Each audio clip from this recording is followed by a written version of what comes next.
tunay na ikaw ang Diyos na aming pag-asa. Ang Diyos na patuloy na may ginagawa sa aming buhay. Wala po kaming magagawa kung ikaw ay hiwalay sa aming buhay. Wala po kaming kapangyarihan kung ikaw ay wala sa amin. Wala po kaming matatanggap na kagalingan kung kami hiwalay sa iyo, O Diyos. Nagpapasalamat kami, Ama, sapagkat kami nakatipon sa lugar na ito. At ito'y iyong gawain, O Diyos. Ika-5 anibersaryo mo, Diyos, na alam namin ikaw ay kapiling namin. Sapagkat sinabi mo sa iyong salita, kapag may 2 o 3 taong nagkatipon sa iyong pangalan, ikaw ay nasa aming kalagitnaan. Amen. Kaya nagpapasalamat kami sa iyong kabutihan, sa lahat ng ginagawa mo sa aming buhay, sa kalakasan, sa mga himala at sa mga pagpapala. Maraming salamat, O Diyos, sa lahat ng ito. At Ama, dalangin ko po na kumilos ka na may kalakasan. Ang lahat ng nandito may sakit ay iyong pagalingin sa pangalan ni Jesus. Ang lahat ng aming kahilingan, O Diyos, ay iyong tugulin. Inaasahan namin, O Diyos, na gagawa ka ng himala sa aming buhay. Susundan mo ng tanda at kababalaghan ang inyong mga salita ngayong gabing ito. At dalangin kong gamitin mo ang lingkod mo mightily, boldly, and powerfully. At sa aming pong kalagitnaan, kumilos ka ng may kalakasan. Punuin mo ng iyong kalwalatian ang lugar na ito. At ipadama mo sa amin na ikaw ay buhay. Diyos na makapangyarihan at di nagbabago ngayon at magpakailanman sa ngalan ng Ama, ng Anak at ng Espiritu Santo. Purihin natin ang Diyos. Hallelujah! Ating ibigay yung the best, yung the best, yung the best, yung the best, yung the best na palakpak sa Panginoon. Hallelujah! Hallelujah! Hallelujah! At sabihin natin, good morning! Holy Spirit! Sabihin natin, take over! In this place. Sabihin nyo, Holy Spirit! Take over! In my heart. Palakpakan natin siya. Nagugulat ang marami kapag sinasabing good morning. Remember, good morning, morning is the sign of victory. Sino gustong magtagumpay? You always greet the Holy Spirit, good morning. Lagi niyong babatiin ang Espiritu Santo ng magandang umaga. Even though that it is evening, afternoon, or any hour, always greet Him, good morning. Sabihin nyo, good morning. Yan. It is the sign of victory. Amen. Tagumpay. Hallelujah. You know, my brothers and sisters, even in the business world, yung po ang greet nila, no? Ang pagbati nila sa mga businessman, sa mga businesswoman, ang bati po nila laging good morning. Kahit midnight yan. Dahil yung po ang sign of victory. Kaya kung gusto nyo magtagumpay sa pag-aasawa, yung mga gusto pang mag-asawa, sa pag-abroad, sa kasaganaan, sa kagandahan, sa kagwapuhan, always acknowledge the Holy Spirit. Holy Spirit, thou art mine. Raise up your hands. In Jesus, Holy Spirit,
siya sa hangganan ng Samaria at Galilea.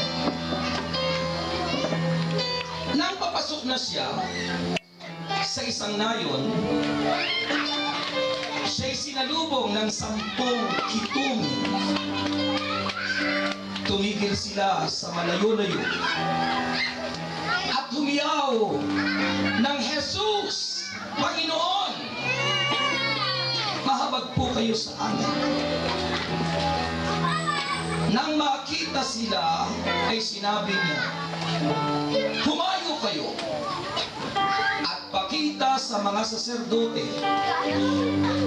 At samantalang sila'y naglalakad, gumaling sila. Nang mapuna ng isa na siya'y magaling na, nagbalik siya na sumisigaw ng papuri sa Diyos. Nagpatira pa siya sa paanan ni Jesus at nagpasalamat. Ang taong ito'y Samaritano. Hindi ba 10 ang gumaling? Tanong ni Jesus. Nasaan ang 9? Wala bang nagbalik at nagpuri sa Diyos, kundi ang dayuhang ito? Sinabi ni Jesus sa kanya, "Tumindig ka at humayo sa iyong lakad. Pinagaling ka dahil sa iyong pananalig." Mga kapatid, ang mabuting balita ng ating kaligtasan mula sa Lucas 17:11 hanggang 19. Thank you, Lord.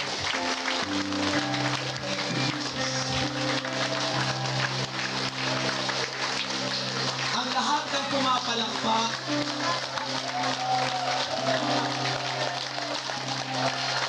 ay nakatitiyak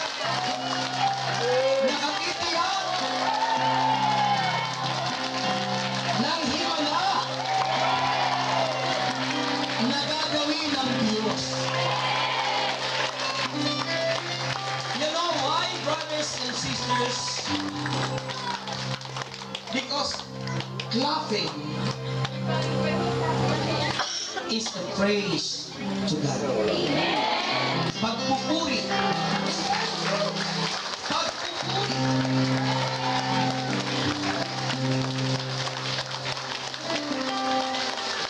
Akala mo po, kapag pinupuri natin ang Diyos, nagre-release siya ng power. When we praise our God, He will.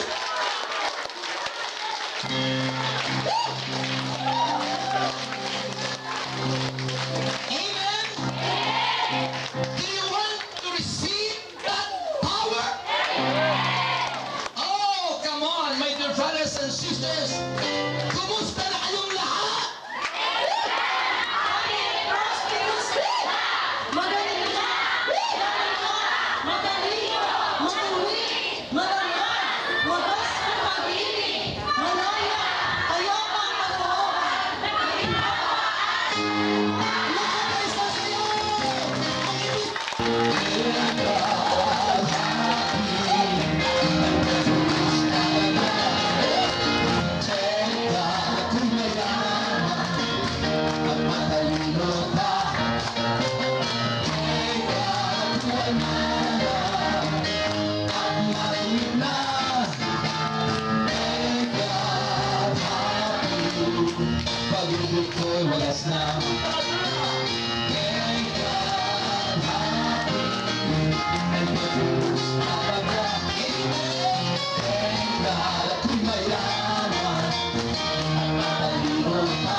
malaya, bayapa ang kalooban, maginhawa at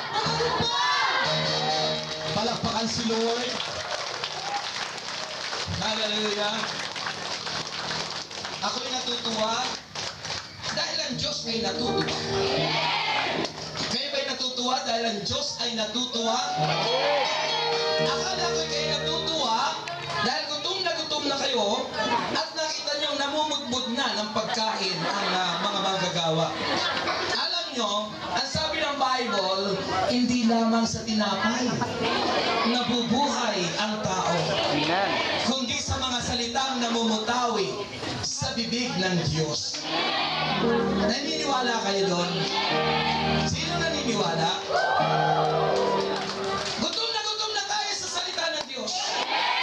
At ako'y naniniwala, lahat ng kakain ng salita ng Diyos ngayon, uuwing tagumpay.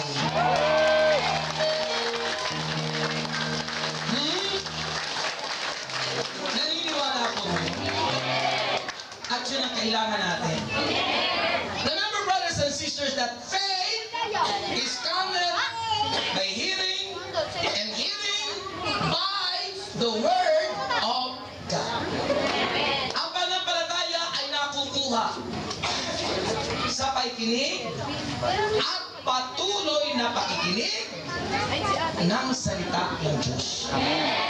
Kaya kung tayo po'y patuloy na makikinig ng salita ng Diyos at hindi nyo sasayangin ang oras, nakatitiyak po ako, lahat ng prayer request nyo ay magiging answered prayer.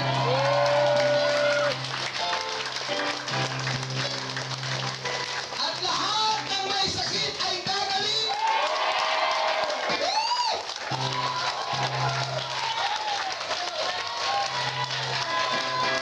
Naniniwala ba kayo doon? Oh, listen. Dahil yun ang sabi ni Jesus. Oy, mga kapatid nila sa labas, yun ang sabi ni Jesus. Ang sabi ni Jesus, sa mga kitungin, yung nagbalik na isa, sabi niya, humayo ka. Pinagaling ka dahil sa iyong pananalig.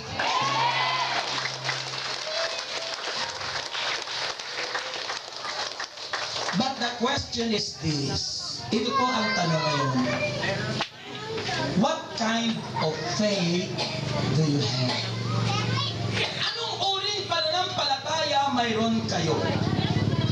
Ayon, kaya pala mayroong mga taong pag-uwi ng bahay, andun pa rin yung sakit. Andun pa rin yung rayuma. Andun pa rin yung karamdaman. Kahit na pumunta na sa ganitong gawain. Because it is not identified kung ano yung kanilang uri ng pananalig. Ngayon ang tanong ko sa inyo, anong uri ng pananalig mayroon kayo? Kasi sabi ng Panginoon, nung nakaraang linggo, ang gospel ng ating simbahan sa Biblia is, sabi ng mga alagad ni Kristo, Lord, increase our faith. Lord, dagdagan niyo po ang aming pananalig sa Diyos. Dagdagan.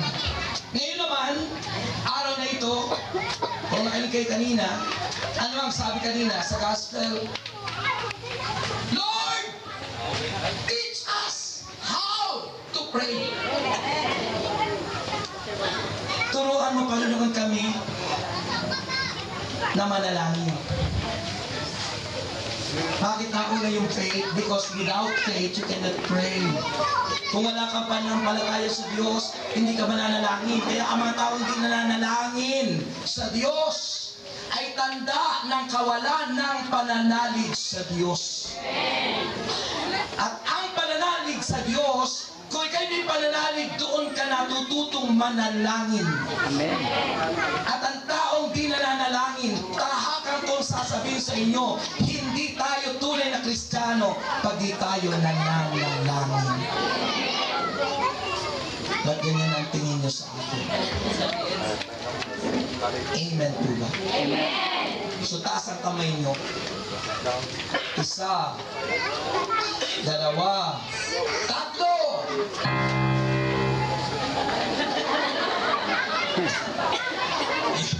Oo, ibig sabihin, upo na kayo.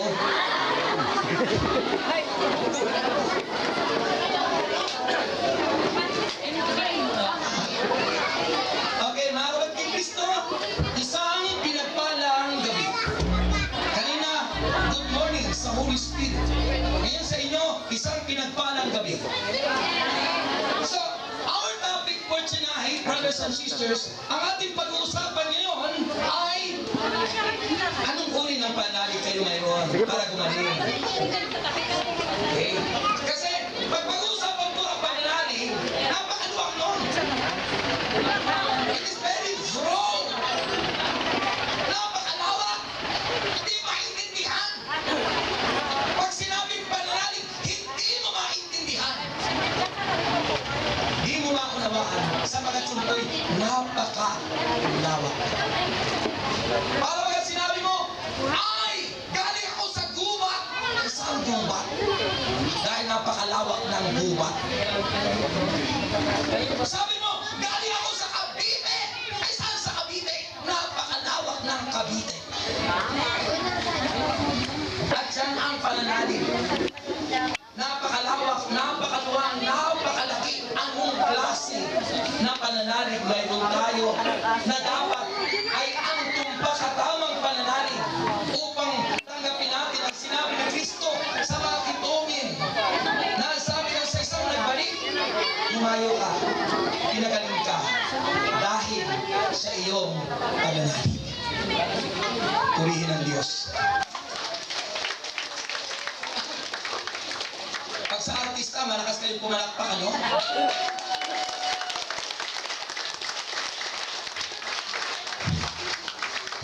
Pag sa Diyos, parang tinatamad kayo pumalakpak sa Diyos. Pag sa Diyos. Ano? Yung pinapalakpakan nyo, hindi po si Brother Rex. Kahit sabihin nyo, gwapo ito, hindi. Ito ba yun? Totoo daw, kayo, parang namahano, sabihin ko yun. Nagulat bigla. Dahil walang pangit na anak ng Diyos. Sino sa inyo anak ng Diyos? Sabihin mo sa iyong katabi, walang pangit na anak ng Diyos. Oh, naniwala ka? Kapag ang tao mukhang bibig, pangit, pangit, pangit, ang puso niya marumi. Pag ang nakikita mo yung kapangitan ng kapwa mo, pag nakikita mo yung kapintasan ng kapwa mo, ibig sabihin, marumi yung puso natin. Sir, ano ko lang sinalaglag. Pero kung si Kristo ay nasa sa atin, kung siniti ako sa iyo, malinis ang iyong puso. Ay, purihin ang Diyos.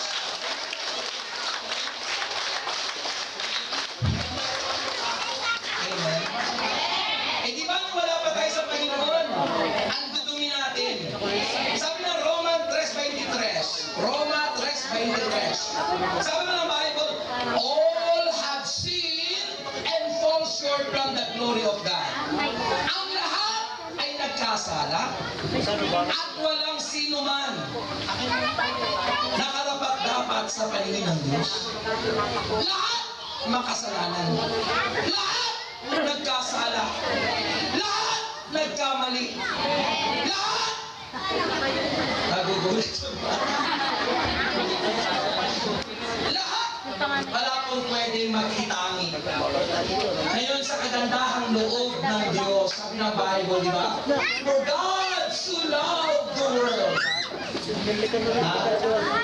Dahil sa pag-ibig ng Diyos sa atin, di niya pinabayaan na tayo marumi. Di niya pinabayaan na tayo ay maging masama. Di niya pinabayaan na tayo malayo. Sa halip, andyan si Jesus. Salamat sa isang pumalakpak sa Diyos.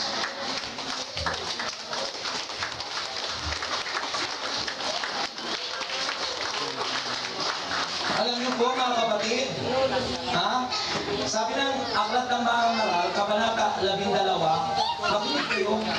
Sabi ng Aklat ng Mangangaral, Kabanata 12, ang sabi doon, sa panahon na kayo ay kabataan, sa panahon na malakas pa ang tuhod nyo, sa panahon na hindi pa puting ang buhok nyo, sa panahon na hindi pa lumalabo ang mata nyo, sa panahon na hindi pa nangangatog ang inyong mga tuhod, at sa panahon anya na hindi pa kayo nililipasan na tumabi sa inyong minamahal. Sabi doon, ay inyong pagsikapan na unahin at ilaan ang panahon sa Diyos.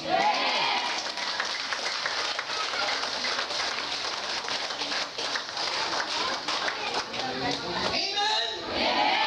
Ayun po ang sabi ng aklat ng mga mahal.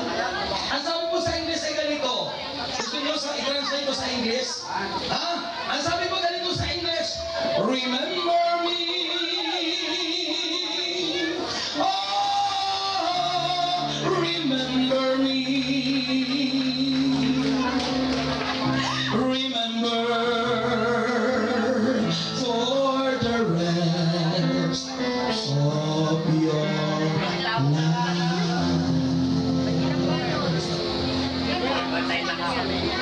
Mga ngaral nakasulat. Ano sabi sa mga ngaral? Alalahanin niyo ako.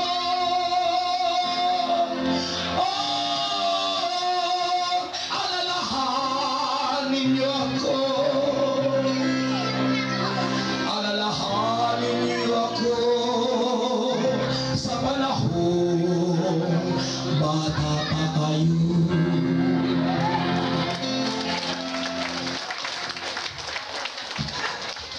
Sabi nyo,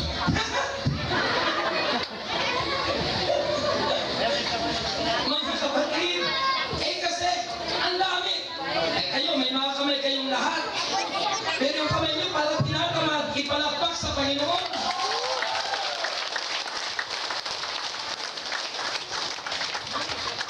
Gusto sa may kalsada eh. Isipin nyo, kanina ko pag tinitingnan yung iba, tinatamad, pumalakpak ng malakas sa Diyos. Hindi maibigay yung the best, yung malakas, na papuri ang pagpalakpak sa Panginoon.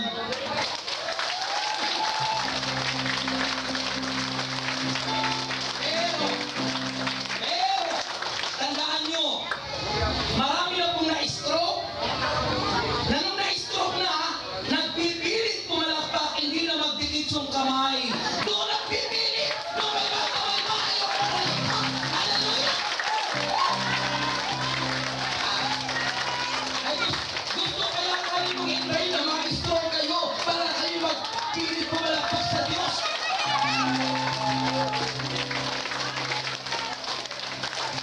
Kaya ako sa inyo, sinabi ko yan sa 1 Corinto 6:19.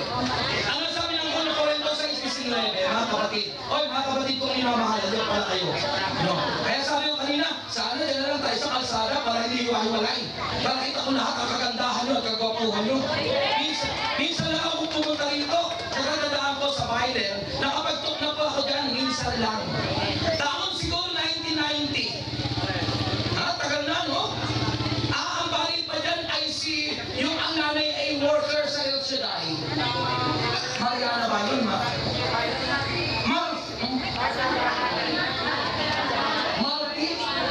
Yun, Maranan. No, di ba? Sabi ko, Maranan. Yun yung alit na yun. Tagal na nun eh. Mga kapatid kay Cristo. Ha? Noon, talagang bata pa ako nun. Ha? Dami pa yung nagkakagulo sa akin. Hindi, nagkakagulo kasi nagtataka sila, bakit nakapunta rin yung napakaitim na yun? So, sabi po ng aklat ng sulat ni San Pablo sa mga Corinto sa 6:19, sabi doon, ang inyong katawan ay hindi tunay na sa inyo. Ang inyong katawan, ang ating katawan, hindi sa atin. Sabi ng Biblia, 1 Corinthians 6:19, sabi doon, ang inyong katawan ay hindi tunay na sa inyo. Ito ay binili ng banal na dugo ni Kristo Jesus. Kaya anya, gamitin nyo ang inyong katawan upang maparangalan ang Diyos.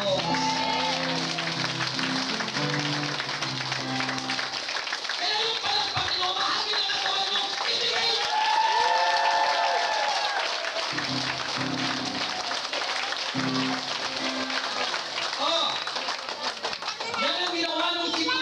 isang nagbalik, sabi nung bumalik. Siya lang yung nagpuri, dayuhan pa. At alam nyo, Samaritano. Ang Samaritano at Israelita ay hindi pwedeng mag-usap. Bawal yun. Sa kostumbre o sa kostum ng Jews. Pero tingnan nyo po, nagtaka ang Panginoon kung sino ba yung dayuhan ang siyang natutong magpuri at magbigay karangalan sa Diyos na makapangyarihan. You know why? Alam mo bakit? Mga kapatid, kasi sa 10 kitungin, siya lang ang attentive na nakikinig habang nagsasalita si Jesus. Kaya sabi ko kanina, sana hindi lang pinamahagi yung food kasi diyan kayo mapofocus eh. Pero tinigil ako sa inyo, doon hindi wala nagbukas eh. Nakita ko walang kumain, kahit pinibigay, kitang-kita na ang pinahalagahan nyo ay salita ng Diyos.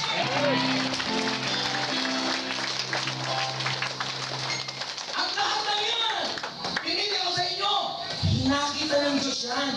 Alam nyo, sabi natin, inawit natin kanina, Jesus, Jesus, omnipotent. Di ba? Kinantan mo kanina.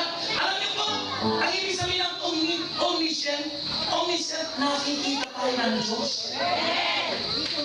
He is all-knowing God, omniscient God, watching us from a distance. Diba? Diba? Sabi lang, from a distance, God is watching us. Baka sabihin mo iba, nagko-concert si Brother Rex. Okay. So, tandaan niyo po mga kapatid, sabi kanina natin, remember me. Sabi dito ng mga Garal chapter 12, pakinggan niyo ito, alalahanin mo ako, di ba? Alalahanin mo siya bago manumbalik sa lupa ang ating katawang lupa. Pag sinabing alalahanin, it means to say, you must have faith on Him. Magkaroon ka ng pananampalataya sa Kanya. Manalig ka sa Diyos. Magtiwala ka sa Diyos. Sumampalataya ka sa Diyos.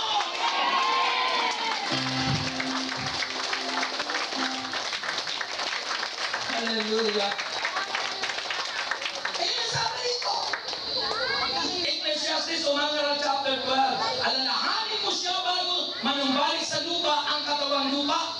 Dahil lahat tayo mamamatay. Lahat tayo mabubulok. Lahat tayo magiging alabok.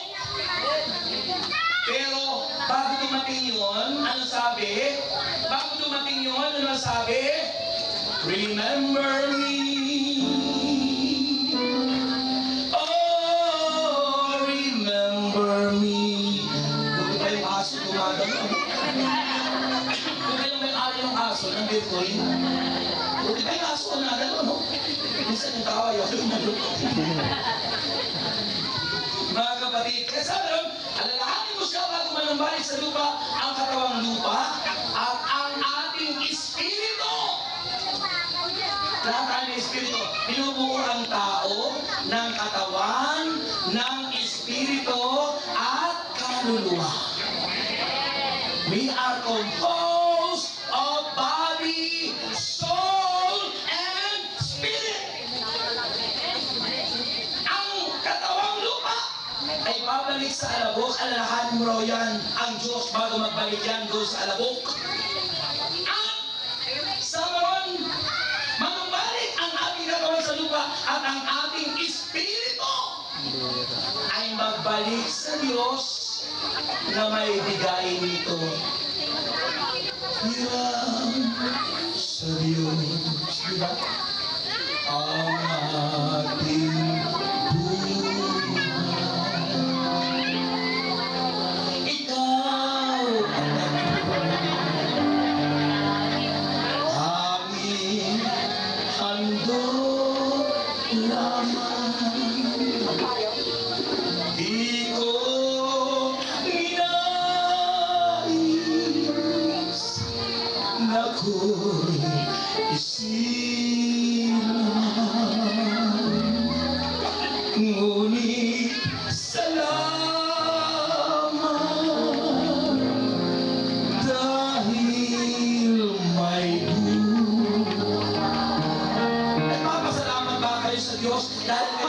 buhay? Eh maraming mga tao, anong klaseng buhay ito ang sinasabi? Umagang-umaga, nagmumura. Umagang-umaga, nanunungayaw. Umagang-umaga, ano kayang tumama? Hallelujah! Purihin ang Diyos! Purihin ang Diyos! Kapatid, wake up! You must have faith in God.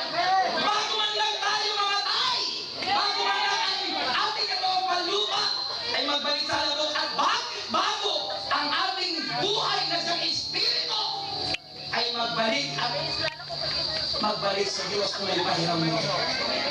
Ngayon sasabihin nyo sa aklat ng mga ngaral, ay Brother Rex, bakit hindi nabanggit yung kaluluwa? Kasi tayo ang magdidesisyon noon kung saan mo gustong pumunta. Yung kaluluwa mo, it depends on you. If you want to go to hell, it's up to you.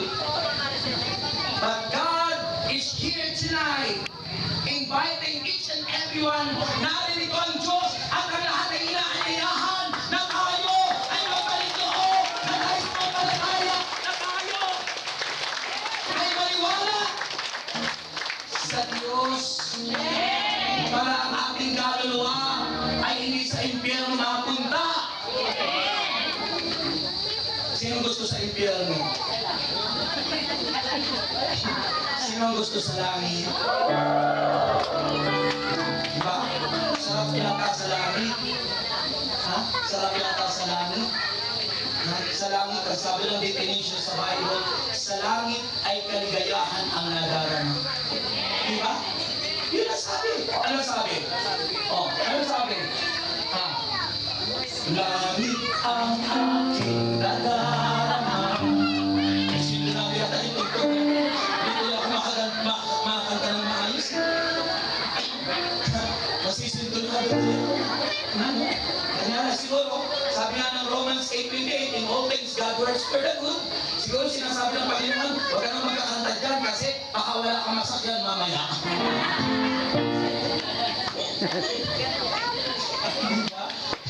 Kanina pa ako dito, nag-iitay ako eh. Baka mas marami kayo tinigil ko eh. Di ba, no? So, mahalaga ang pananampalataya. Eh nga, tanong ko ngayon, sabi ko kanina, what kind of faith do you have? If you want to receive healing, if you want deliverance o kalayaan, if you want riches, victory, if you want to become more beautiful and more handsome, like me. Hallelujah. Marami kong nagugulat. Kasi ako may anak na nag-aaral dalawa sa nag-aaral sa College of Divine Wisdom sa Amel, tapos kung nag-aaral din sa College of Divine Wisdom, tapos itong anak ko itong nagtutok si Ago. Marami nagugulat. Sabi ko, ano mga tao, sino ba sa inyo ang tatay? Sabi ko, sa school, doon sa College of Divine Wisdom, I am the son, they are my father. Ako ang anak, sila ang tatay ko. Sabi ko, purihin ang Panginoon. Bakit?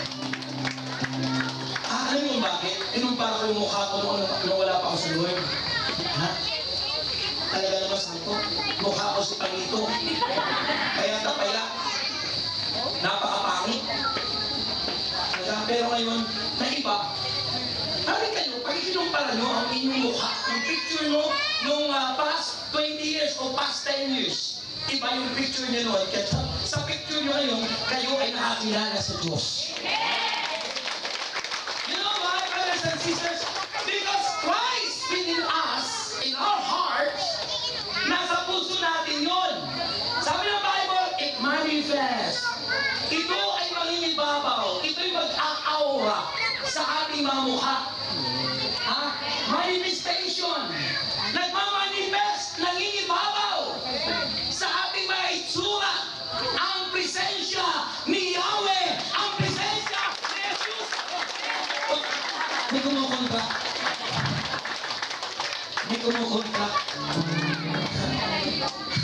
Nangingibabaw nga kapatid. Pero nung tayo pangit pa, nung lahat tayo wala pa sa Panginoon, ang papangit na mukha natin, nangingibabaw ang itsura ni Satanas. Bakit? Kasi yun ang laman ng puso natin. Ang laman ng puso natin, ano? Heart. Letter H, hatred. Ano ba ang hatred? Galit. Ay, hindi. Ang hatred, hinanakit. Sino sa inyo may hinanakit? Pag ang tao ay inalaw na magkaroon ng hinanakit sa kanyang puso, inaalaw niya si Satan sa puso niya. Amen? Hatred. Yan yung mga favorite ko nilang awitin. Hinanakit. Ulagi ka. Hinanakit.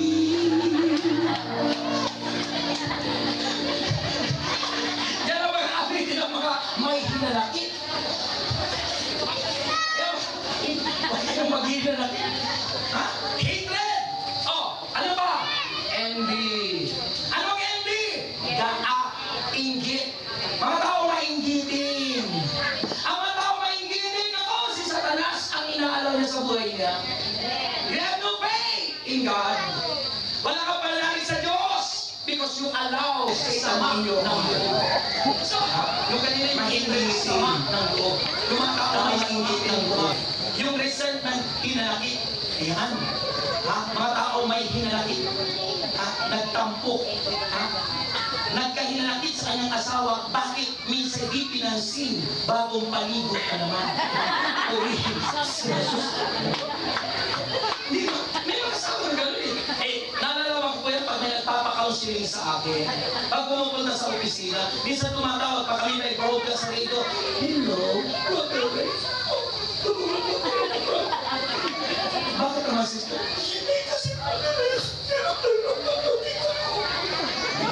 Kasi bakit naman po? Kasi po, yung mister ko. Kailan po yung mister mo? Kasi po, may husband namin po. Nagkahinanakit pala kasi yung asawa niya pumatol sa baging. Ayan, ang maraming tao na nang gano'n eh. Noong unang panahon, ang sabi ng matatanda, ang tao kapag nagititi, kahit sa patalim ay kumakapit. Diba? May naman nagsabi,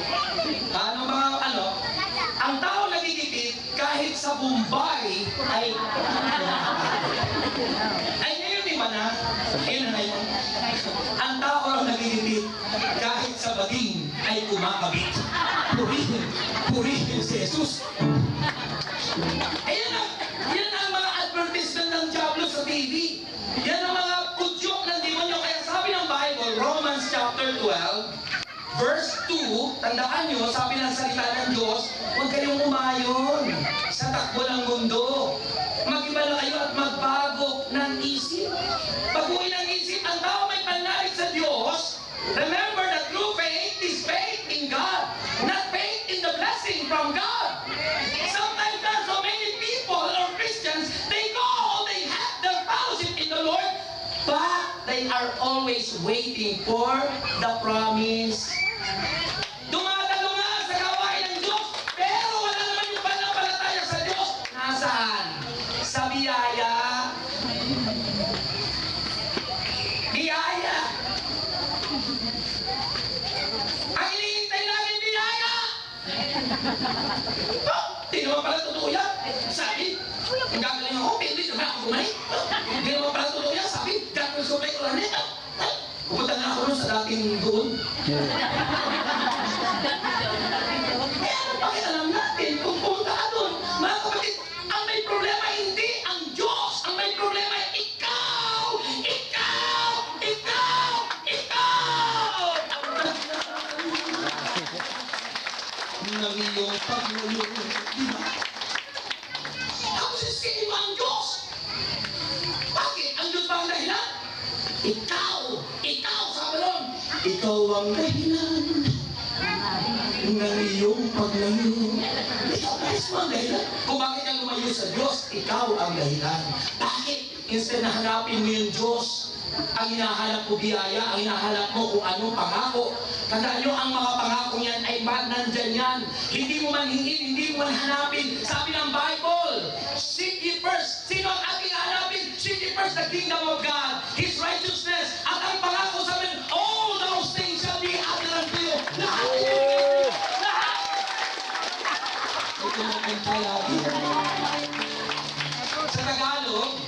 Tatranslate natin sa Tagalog, mga kapatid. Sabi po, pag sumikatan natin o pag sumakita natin, hanapin natin ang kalooban ng Diyos at ang kanyang katwiran at kabanalan. At ang sabi, at ang lahat ng bagay ay idaragdag na sa atin ng Diyos. Amen. So, ang faithful ay dapat nakatuon hindi doon sa pangako. Hindi doon sabi, gagaling ka. Hindi doon sabi, bibigyan ka. Hindi doon. Saan mo itutuon? Sabi ng Hebreo 12 verse 2. Sabi ng Bible, let us fix our eyes unto Jesus. Ito natin ang ating paningin kay Jesus. At alam nyo, ang paningin na tinutukoy, hindi po ito, that is physical eye. Ito po yung paningin na pang physical. Ang tinutukoy na eye, mata, ng iyong spiritual life, yung buhay mong pang-spiritual, ang matang yun ay ang iyong pananalig sa Diyos. Kaya ang sabi, ituon nyo ang inyong paningin. Ang paningin nyo na yung pananampalataya kanino? Sa Diyos. Let us fix our eyes unto Jesus. Ituon nyo ang inyong paningin o ang inyong pananampalataya kay Jesus. At tiniti ako sa inyo, uuwi kayong tagumpay, uuwi kayong may biyaya, uuwi kayong pinagpala, uuwi kayong malakas, uuwi kayo na hindi nag-iisip ng masama. Resentment, envy, anger, hatred, envy, anger, resentment, panghuli, timidity, pagkamahiyain. A timid person, hindi pinagpapala ng Diyos. Ang tao mahiyain ay hindi pagpapalain ng Diyos. Ha? Mga taong nahihiyang magpuri sa Diyos, pero hindi ikinahihiyang tumaya sa loto. Nahihiyang gumawa ng mabuti, nahihiyang gumawa ng tama, pero hindi na nahihiyang mangalunya. Hindi nahihiya na gumawa ng masama.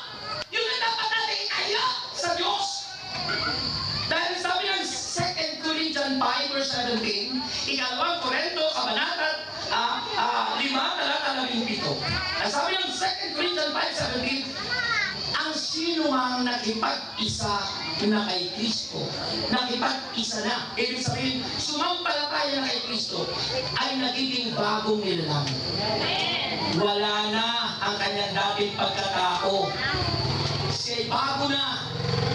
At ang Diyos kanya ang gumagawa ng lahat ng ito. Sino ang gumagawa ng pagbabago ng tao? Ang Diyos. Hindi tayo. If we allow God, our Lord Jesus, in our life, kung pahihintulutan lang natin si Kristo sa ating buhay na kumilos, dahil sumampalataya ka, piniti ako sa inyo, babaguhin ang buhay natin, babaguhin ang takbo ng ating pamumuhay, babaguhin pati isipan, lahat-lahat, babaguhin ni Yahweh El Shaddai.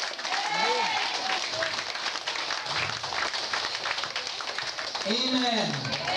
Naniwala kayo doon? Yun ang kailangan, mga kapatid. And nothing is impossible. Dahil po, wala pong imposible sa Diyos. Ang lahat po ay posible sa Kanya. Naniwala po kayo? Ha? Naniwala po kayo? Sinong gusto sa langit? Ang taong gusto sa langit, ang pananampalataya ay na kay Kristo. Sabi ko kanina, mga kapatid kay Kristo, sino sa inyo ang nananampalataya, tumaas kayo ang kamay? Paano nag-umpisa ang pananampalataya sa pamagitan ng pakikinig ng salita ng Diyos? At sino ang salita ng Diyos? Sabi ng John 1:1, ang sa pasimula pa'y naroon na yung salita, kasama ng Diyos Ama ang salita, at ang salita ay Diyos. Tinutukoy si Jesus. At ang sabi ng John 1 verse 14, nagkatawang tao ang salita, nakipamayan sa atin. Si Kristo po yun, mga kapatid. Amen. Alas 6 agency pa lang pala ako. Okay, si Kristo po yun. Ngayon, tandaan niyo po, si Kristo sinabi sa Gawa, Kabanata 4, Talata 12. Ang sabi ng Gawa, Kabanata 4, Talata 12, na kay Kristo lamang ang kaligtasan. At walang ibang pangalan na ibinigay sa silong ng langit sa ikaliligtas ng marami. In other words, ang kaligtasan ng tao para tayo mapunta ng langit at di mapunta ng impyerno ay si Kristo. Hindi ang samahan, hindi ang fellowship, hindi ang anumang club o anumang pong samahang pang-Kristiyano. Hindi yun ang magliligtas. Ang magliligtas sa atin ay si Kristo Jesus kung tayo'y mananalig at sasampalataya sa Kanya. Amen. Amen! At yun, ang tinutukoy na what kind of faith do you have? If your faith is focused on Christ, kung ang inyong pananampalataya ay nakatuon kay Jesus, nakatitiyak kayo, mga kapatid, na tayo mayroon tiyak na patutunguhan, mayroon tayong tiyak na destination. At ang destinasyon yon ay ang pinangako ng Diyos, ang buhay na hahantong sa langit. Amen. Amen?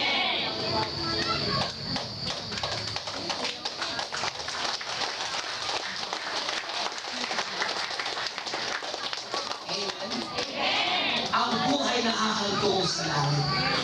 Kaya, hindi po lahat ng tao ay anak ng Diyos. Tandaan niyo po, ha? Baka po kayo magkamali. Hindi po lahat ng tao ay anak ng Diyos. Ha? Nung hindi pa nagkakasala ang tao, tayo anak ng Diyos.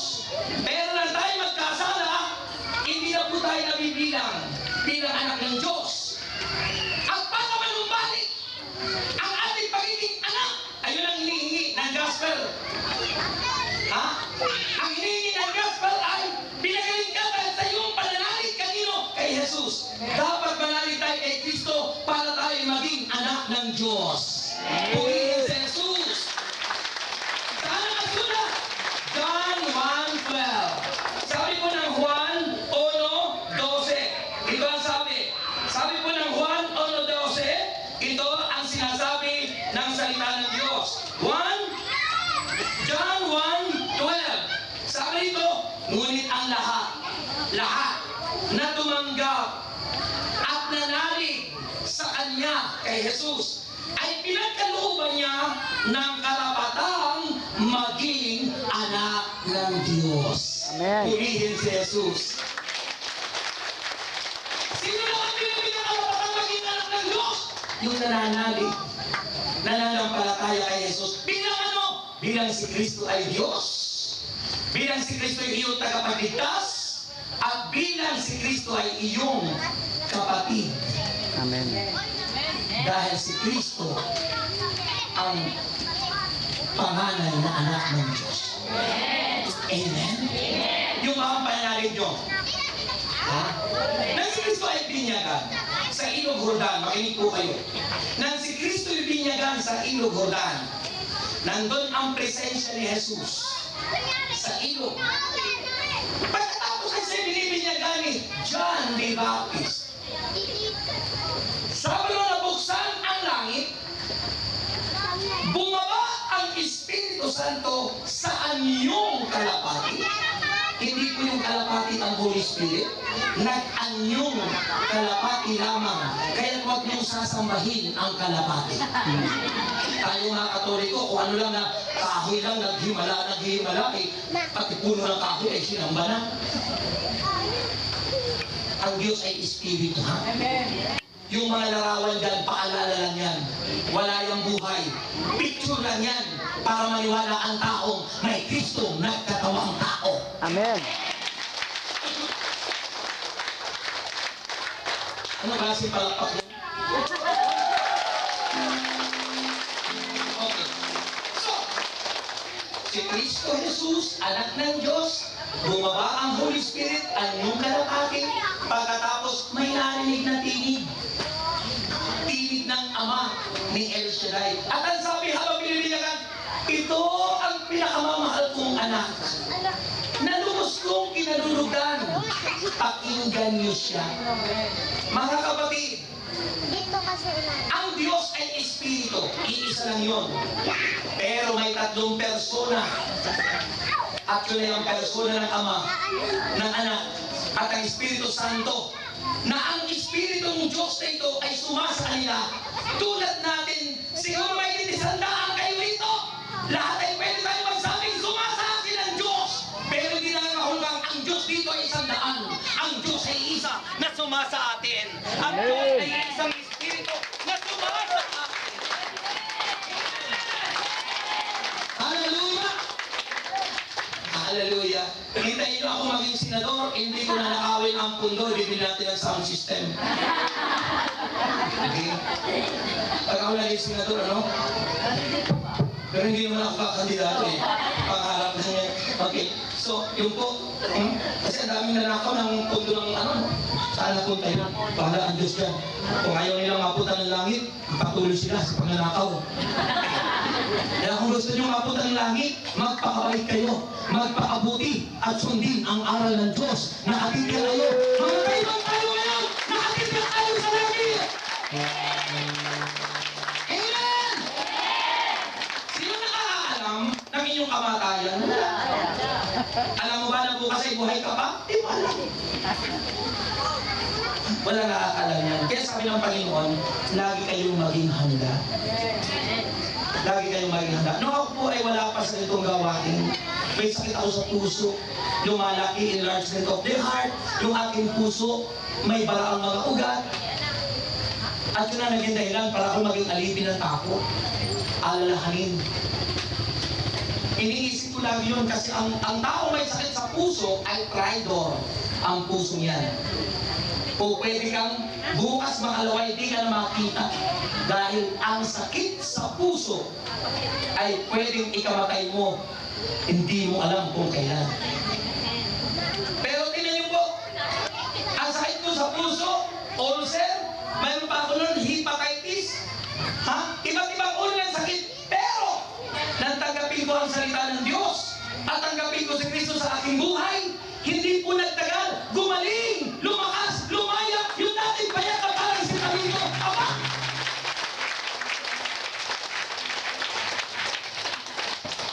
Abay ko hindi siguro ako gumaling, ay di walang manunugtog kayo. Anak ko yun eh. Kaya po, mga kapatid, nothing is impossible with God. Amen. Wala pong imposible sa Diyos. At yun ang hinihingi ng Diyos sa atin ngayon. Ang tayo sumampalataya kay Kristo.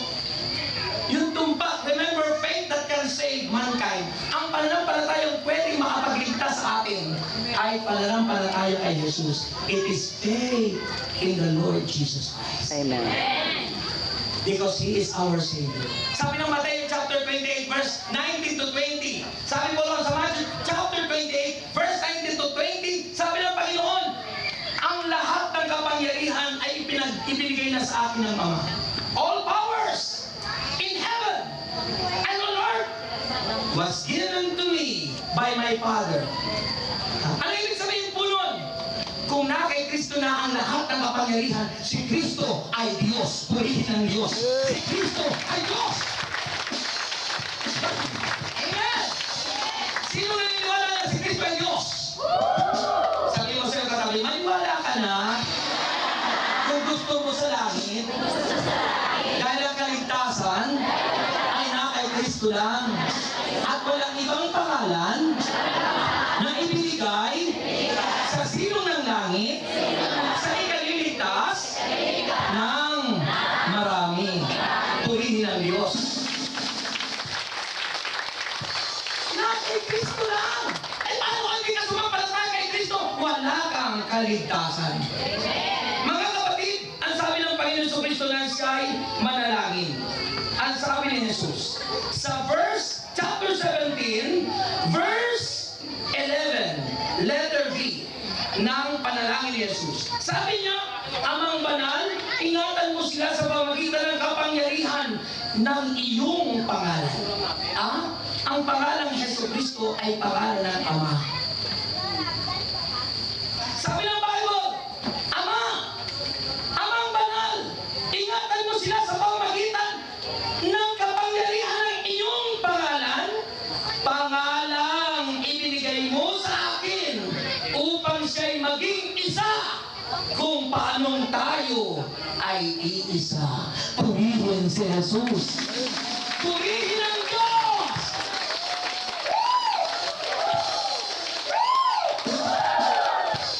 Iisa ang Diyos dahil ang Diyos ay Espiritu na tinawag ng Ama at sumasa anak at sumasa atin. Siya ay isang Espiritu na sumasa atin at nakikita ang lahat ng ginagawa natin. Amen. And finally, praise God, kanyang pinakasimbalang si Jesus sa Kristo. At hindi ka makangingiti ng ganyang kagandang ngiti kung wala si Jesus sa puso mo. Alam nyo, ang mga taong problematic, asthmatic, at walang atik, lagi nakasimano. Ha? Yan ang mga taong wala si Jesus sa puso. Problematic lagi. Asthmatic, ibig sabihin sakitin. At laging walang atik. Walang pera. Because if you have faith in Christ, remember the promise of God in Philippians 4:19. Ang sabi ni Jesus, and my God will supply all our needs. Ayon kay St. Paul. And my God will supply all our needs according to His riches and glory through Christ our Lord Jesus. At buhat niya sa kayamanang hindi nauubos ay ipagkakal. Ang ganda ng bata nito. Alam niyo, ako natatangin ng kagandahan ng mga anak-anak.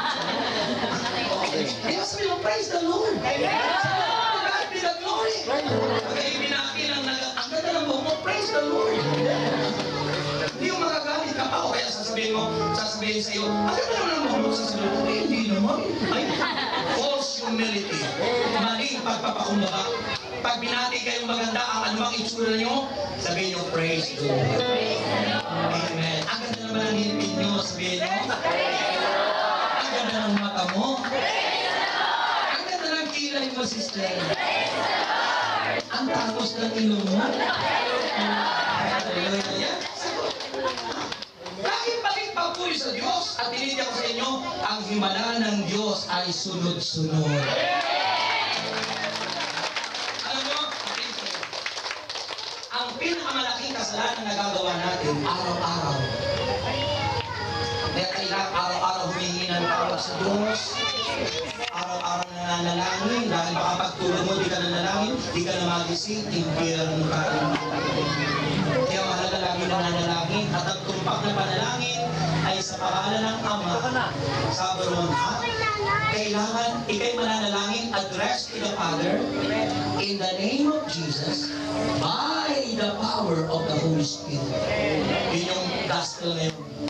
Sabi ron ng mga alagad sa Panginoon, Panginoon, turuan mo naman kami manalangin. At ang sabi ni Jesus, ganito kayo kung mananalangin, Ama namin. Ibig sabihin ng Ama, naka-address ang pagtawag mo pag kayo mananalangin sa Ama. Baka mali naka-address ka mula. Ang aking nadarama sa tuwing ako'y nakikinig ng salita. Sayo kayo, nalaman ko ang susi ng